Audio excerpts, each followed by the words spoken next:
Bonjour à tous, ici Piero San Giorgio. Vous savez, en fin d'année, je vous fais régulièrement une vidéo de vœux pour la nouvelle année. Et j'en ferai une pour 2020. C'est une de mes dernières, puisque j'arrêterai cet exercice à la fin 2022. Donc, vous aurez mes meilleurs vœux pour 2023. Et puis voilà. Euh, mais, euh, mais en fait, je ne vous ai jamais fait des vidéos pour Noël. Et cette année, je voulais en faire une. Alors évidemment, elle est en retard. J'ai beaucoup de trucs en retard en ce moment, mais voilà, les fêtes de fin d'année sont des beaux moments. Justement, je voulais vous en parler. Et donc, je suis en retard sur tout ce que je voulais faire. Euh, pour ceux d'entre vous qui veulent peut-être plus d'infos, j'ai une chaîne Patreon sur laquelle je mets pas mal de vidéos exclusives que je ne mets pas sur les autres canaux. Et, euh, et bref, et j'ai des canaux secondaires que vous connaissez parce que on ne sait jamais avec la censure. Bien que j'ai dû faire attention cette année parce que je n'ai pas encore eu je n'ai pas eu de vidéo censurée depuis 6 mois. Donc je m'auto-censure. Voilà. Alors je voulais vous parler en fait de Noël parce que euh, vous voyez aujourd'hui dans le monde, en tout cas en Europe de l'Ouest, les États laïcs fêtent Hanouka, fêtent le Ramadan. Mais Noël, les crèches, tout ça, ça c'est verboten, c'est interdit. Ça, la laïcité les empêche de les fêter, de les célébrer. Ça fait partie en fait, c'est consubstantiel à ce qu'est l'Occident depuis 2 siècles, c'est-à-dire que progressivement, il y a un aspect anti-chrétien qui est consubstantiel justement à ce qu'est devenu l'Occident, et disons plutôt à ceux qui l'ont pris en otage, tout petit groupe de personnes, hein. C'est pas. Mais culturellement, voilà, ça a fini par se propager. Alors là-dedans, il y a tout aussi un aspect marxiste et anti-religieux. Et comme vous le savez, je suis athée, donc je ne crois pas en Dieu. Donc évidemment, Noël, stricto sensu, ça ne devrait rien dire, puisque nous célébrons à Noël la naissance de Jésus. Alors évidemment, bien sûr, c'est une date qui est choisie qui n'a rien à voir avec la naissance réelle de Jésus. Évidemment, on sait que c'est une fête païenne. D'ailleurs, le solstice, quelques jours avant, coïncide assez bien avec cette fête. Et on célèbre voilà, le milieu de ce qu'est le solstice, c'est-à-dire que la période où les nuits sont les plus longues, où les jours sont les plus courts, forcément. Et donc, dans les hémisphères nord, surtout dans les zones, ce qu'on appelle les zones tempérées, mais en fait les zones où il y a des fortes différences entre le jour et la nuit en fonction des saisons, eh bien c'est un moment important dans la cosmologie, c'est-à-dire ou plutôt dans les cycles du cosmos, de, de, de, de se rappeler que voilà, nous sommes en train d'entrer vraiment dans la phase difficile de l'hiver, et pour cela, nous nous réunissons pour des fêtes en famille, mais aussi avec nos voisins, les communautés dans lesquelles nous vivons, et nous célébrons par des dons la solidarité communautaire qui va probablement être nécessaire pour le reste de l'hiver. Et donc c'est une fête très importante, bien sûr si vous êtes dans l'idée survivaliste ou même dans un mode de vie comme ça, ce qui est mon cas. Eh bien, comme vous le savez en lisant par exemple dans mes livres, je parle de lien social, eh bien le lien social, et je le mentionne dans Survivre à l'effondrement économique, il se crée autour de fêtes et autour de célébrations des cycles, des saisons, des cycles ben voilà, de la Terre autour du Soleil, du pivot de l'axe. Et donc tout ça c'est très important pour donner l'occasion de donner du sens aux communautés dans lesquelles on vit et de nous rappeler que nous avons des traditions. Nous pouvons en créer des nouvelles. Moi, j'en ai créé là, avec ma famille. Par exemple, à la Toussaint, on allume des bougies pour les morts. Alors, est-ce que c'est une nouvelle tradition? Enfin, dans ma famille personnelle, chez mes parents ne le faisaient pas. On allait à la messe. Moi, j'amène pas mes enfants à la messe pour la Toussaint, mais on allume les bougies et on se rappelle de nos ancêtres, de ce qu'ils ont bâti et fait pour nous, ou pas, mais en tout cas, on se rappelle d'eux, parce que je veux que mes enfants fassent partie d'une lignée, fassent partie d'un historique. Ils ne viennent pas de nulle part, ils ne vont pas nulle part, ils ne viennent pas de rien, ils n'iront pas dans rien, du moins je l'espère. Et Noël fait partie de ces célébrations donc qui sont très importantes et pour moi c'est peut-être la grande dernière fête commune que nous avons en Occident. C'est pas pour rien qu'elle est attaquée, qu'on veut supprimer les crèches, alors qu'on est euh, c'est tout à fait bien de mettre des menorahs et d'aller célébrer la fin de Ramadan aujourd'hui. Mais les crèches, oulala.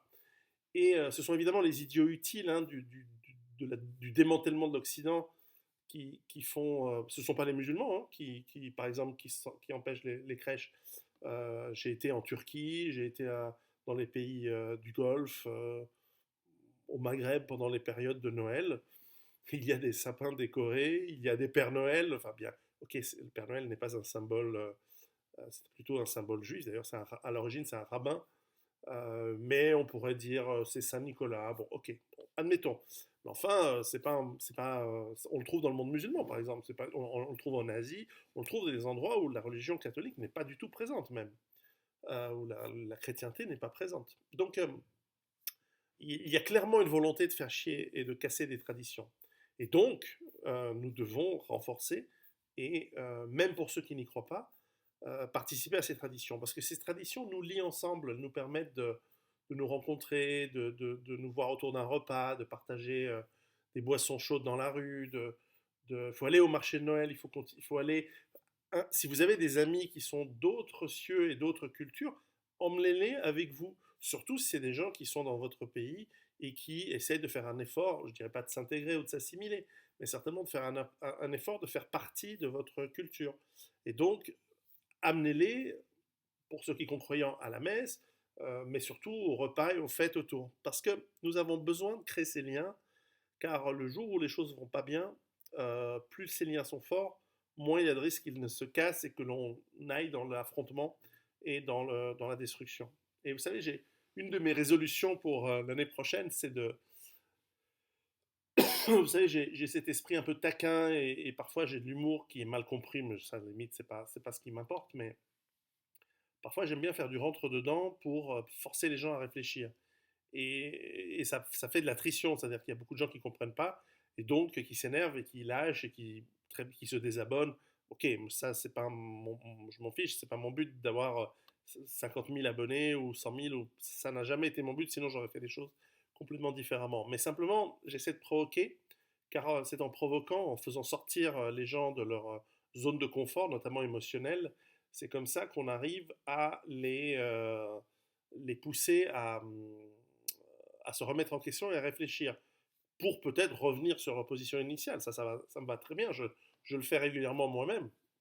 Et donc, mais aussi ça permet d'évoluer si en revanche on en apprend un peu plus. Donc, et puis j'aime bien quand les gens me répondent en disant non, je ne suis pas d'accord avec ce que tu dis et qu'ils aient des arguments qui portent, et qui soient construits, qui soient intelligents, qui soient cohérents. Ça j'aime bien et parfois j'apprends beaucoup de mes contradicteurs, mais ils sont rares, ils sont rares.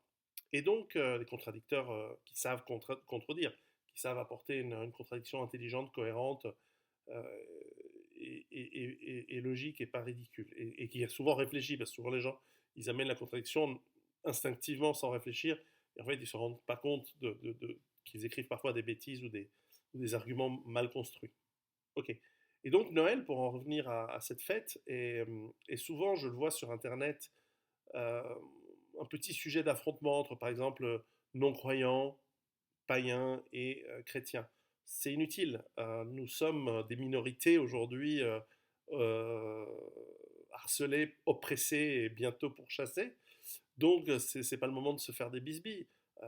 D'accord, la chrétienté est une religion du Moyen-Orient, mais elle s'est européanisée, elle s'est paganisée au contact des populations européennes et dans l'Empire romain et au-delà. Et donc, nous avons plus de points communs que de divergences.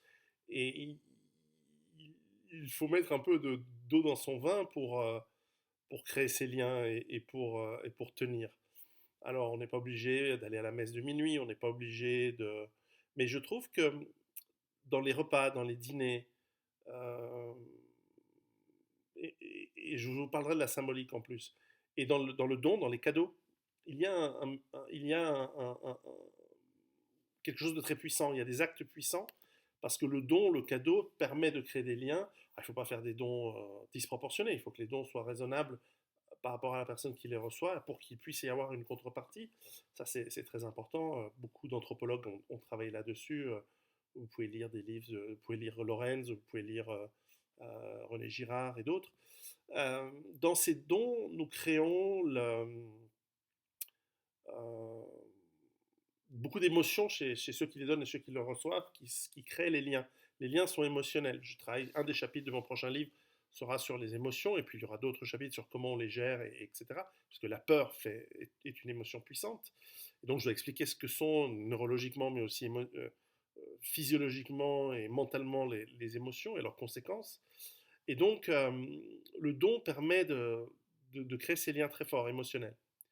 Et nous savons, nous savons, la médecine nous montre, l'étude nous montre que lorsque les liens entre les humains sont basés sur des émotions fortes, ces liens sont, c'est comme pour la mémoire, ces liens et ces mémoires sont beaucoup plus ancrés dans notre conscient et dans notre inconscient. Et donc, il vaut mieux les créer, évidemment. Vous invitez pas vos futurs ennemis, mais vous invitez votre tribu, votre clan, vos familles, vos amis proches, les gens auxquels vous voudriez vous rapprocher. Et donc, c'est important.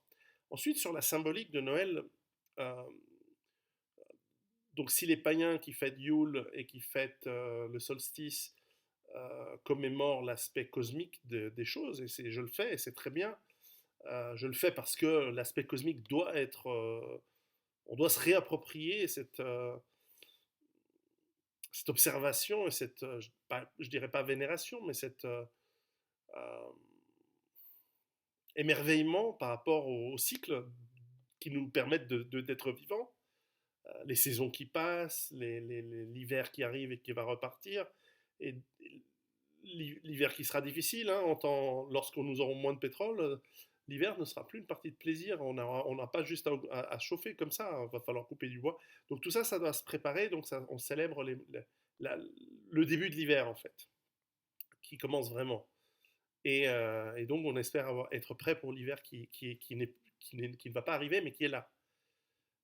Et donc s'il y a cet aspect-là, il y a aussi la symbolique du message chrétien qui, aujourd'hui, alors évidemment, il est complètement devenu travesti, je dirais, par l'Église. L'Église, et pas que catholique, mais les églises en général chrétiennes, aujourd'hui, elles sont complètement woke, elles sont complètement acquises au multiculturalisme. Aujourd'hui, je veux dire, il est de bon ton de faire partie d'une église où le prêtre est en fait une femme lesbienne ou des choses comme ça. J'ai rien contre les femmes lesbiennes, mais ce n'est plus la tradition. Alors on peut être tolérant, mais de casser le dogme. Aujourd'hui, vous avez un pape qui dit en 2019 que finalement la divinité de Jésus n'est pas un élément important de la religion. Enfin, excusez-moi, mais bon, on sait que ce pape n'est pas catholique, mais enfin quand même, comment n'est-il pas lapidé par les cardinaux, quoi. Alors on sait, ils sont bien trop occupés à organiser des parties fines derrière les murs du Vatican, c'est connu. Enfin, aujourd'hui, cette église est totalement corrompue sur beaucoup de plans, et il n'y a que les traditionalistes qui sont porteurs de la réelle tradition catholique, mais enfin, les protestants, c'est aussi devenu n'importe quoi. Justement, je prenais cet exemple de prêtres lesbiennes en Suède ou aux États-Unis, sans parler du fait qu'ils invitent évidemment des religions ennemies à prier dans les églises. Encore une fois, je suis athée, donc moi, tout ça, mais d'un point de vue cohérent, c'est un peu comme si vous étiez dans une entreprise et que vous dites, par tolérance, j'ouvre mes laboratoires et mes bureaux de recherche et de développement à la concurrence parce que je veux montrer que je suis tolérant. Mais non, tu vas mourir, enfin, en tant qu'entreprise. Donc. Et donc, en tant qu'église, aussi en tant que religion, vous allez disparaître. Non, non, c'est pas comme ça qu'on fait. En revanche, le problème, c'est que la religion disparaît, c'est une chose, mais les traditions qui vont avec, elles sont importantes. Et il y a un message important dans la chrétienté. Alors, vous me corrigerez si c'est important. Alors, d'abord, je rappelle, la fête la plus importante dans la chrétienté n'est pas Noël, mais c'est Pâques. parce que la résurrection, cette idée d'immortalité de l'âme, c'est le fondement de la religion chrétienne, et c'est la seule religion des religions monothéistes que je connais qui est une religion transcendante. Le judaïsme n'a pas de transcendante, l'islam, tout est, le protestantisme même est assez préordonné, puisqu'il y a une prédestination fondamentale dans le dogme, alors que dans la chrétienté catholique, en tout cas, j'avoue que c'est la seule où je vois une vraie transcendance, une vraie capacité de transcendance, mais aussi de pardon. Et le pardon est fondamental psychologiquement. Et ça, c'est une invention géniale, absolument géniale, euh, dans l'approche catholique.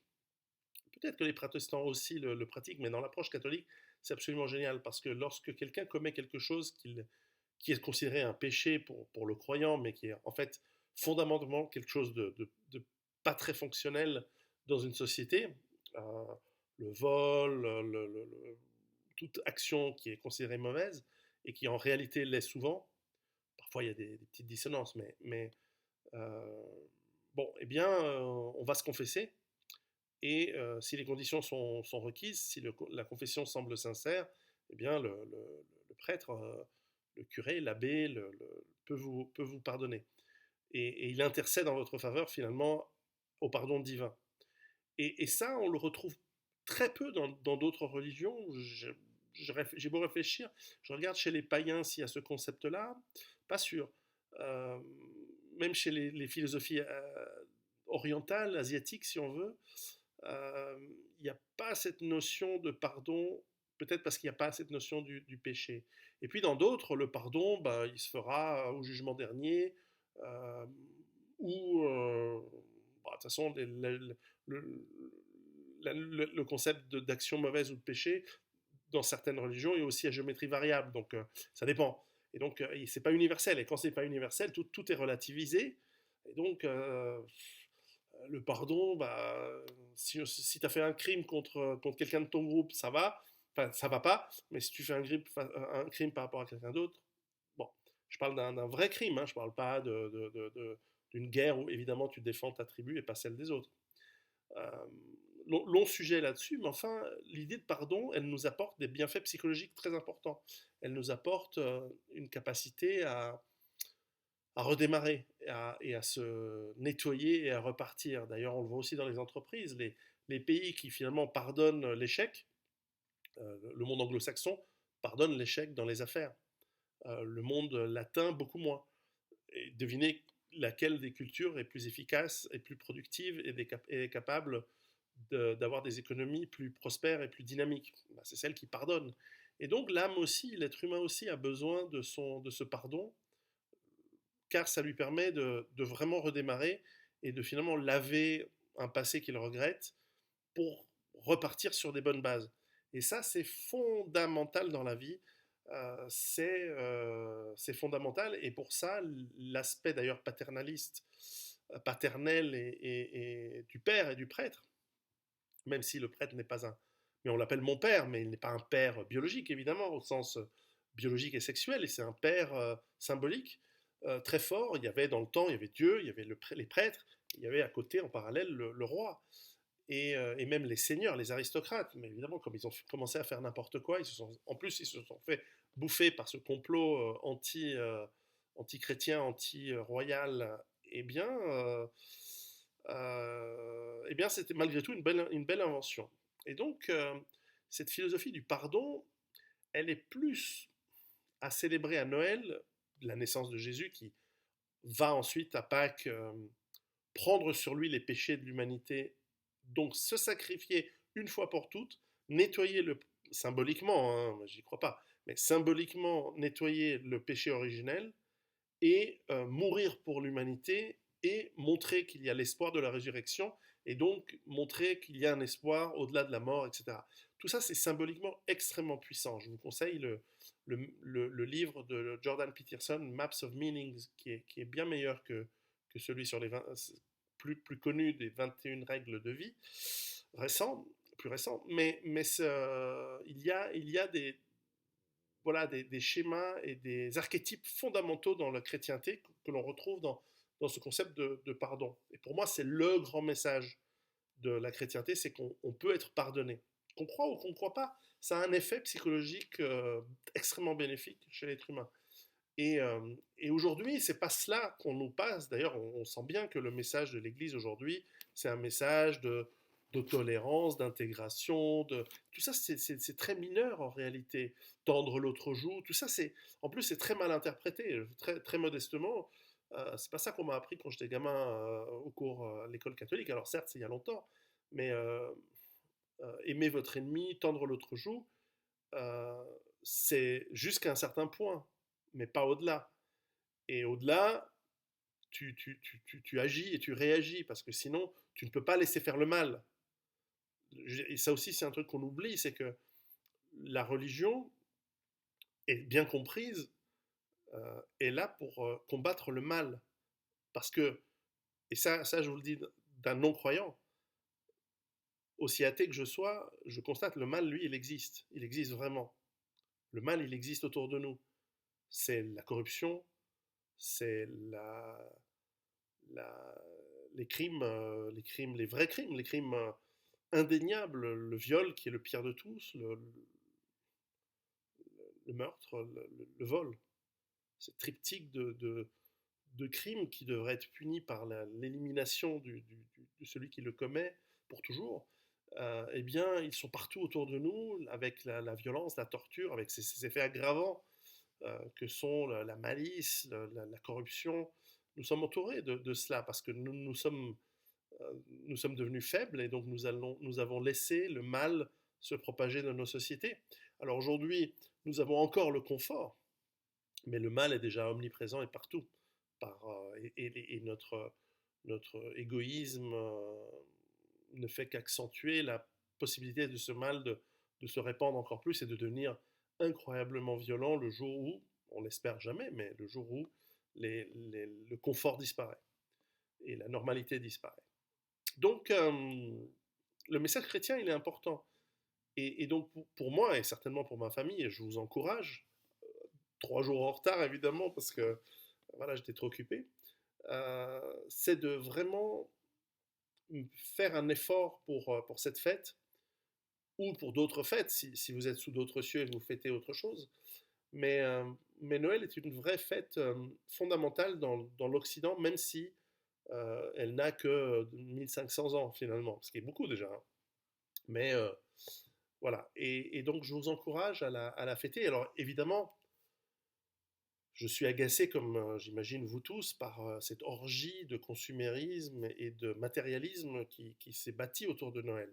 Merci les Américains là, pour ça. Et puis, cette orgie de consumérisme a servi à ôter justement le message de Noël, qui est un message aussi de paix, j'ai oublié de le dire. Il y a un message de pacifisme, c'est-à-dire que c'est un moment où on fait une trêve, c'est un moment où on cesse la guerre, c'est un moment où on cesse de combattre, on cesse de, de guerroyer. On a vu dans l'histoire qu'à Noël, mais même à l'époque des croisades, où il y avait où évidemment il y a cette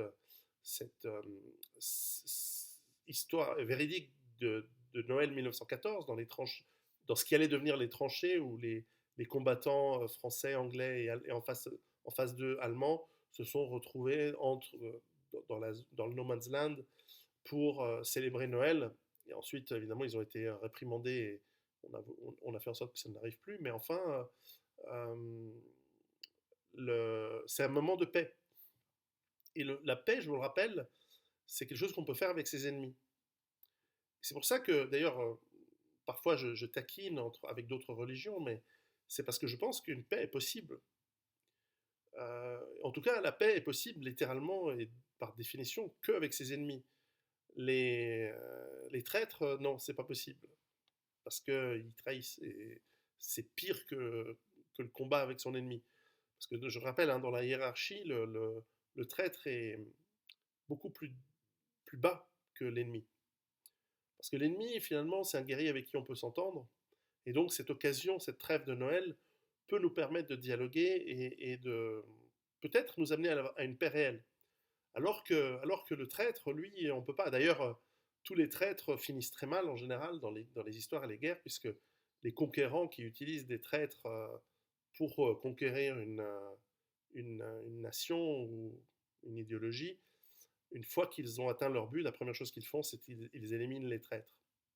Donc rassurons-nous en cette période de Noël, réjouissons-nous du fait de savoir que les traîtres seront de toute façon tôt ou tard éliminés par un camp ou par l'autre. Donc ça, c'est quand même une bonne nouvelle. Et je pense qu'ils n'ont aucune chance de s'en sortir, et c'est très bien. Mais hélas, le mal est en train d'être fait. Et donc, sans vouloir aller plus loin et plus de travers dans tous ces thèmes, je voulais simplement vous souhaiter très sincèrement de bonnes fêtes de Noël. Comme je l'ai dit, je ferai une vidéo pour la nouvelle année.